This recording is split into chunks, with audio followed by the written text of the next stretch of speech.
سوال: ماہ رمضان کے روزے کب فرض ہوئے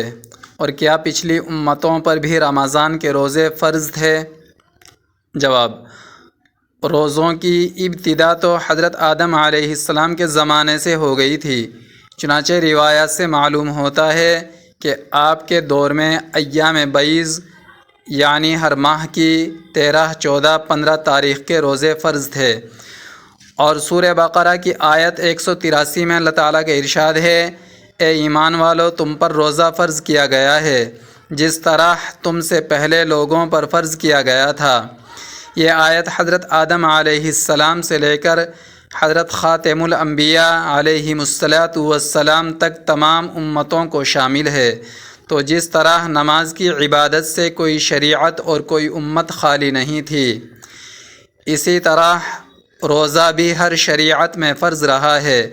البتہ پچھلی امتوں کے روزے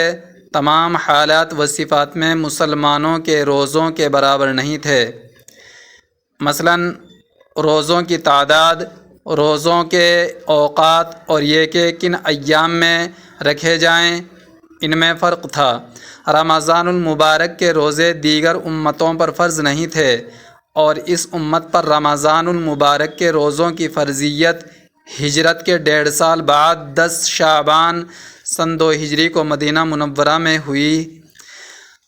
روزے کی فرضیت کے بارے میں حضرت ابو ہریرہ رضی اللہ عنہ فرماتے ہیں کہ نبی صلی اللہ علیہ وسلم نے ارشاد فرمایا: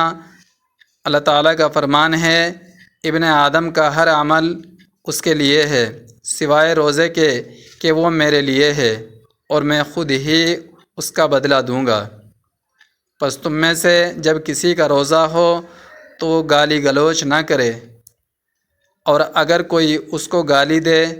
یا اس سے لڑائی جھگڑا کرے تو کہہ دے کہ میں روزے سے ہوں۔ اس ذات کی قسم جس کے قبضے میں محمد صلی اللہ علیہ وسلم کی جان ہے،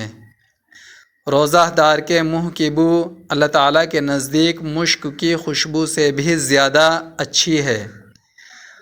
روزہ دار کو 2 خوشیاں میسر آتی ہیں، ایک افطار کے وقت کہ افطار سے وہ خوش ہوتا ہے، اور دوسرے جب اپنے رب سے ملے گا تو اپنے روزے کی وجہ سے خوش ہوگا۔ دوستوں، آپ ہمارے اسلامک مفتاحی چینل کو سبسکرائب کریں، ویڈیو کو لائک اور شیئر کریں۔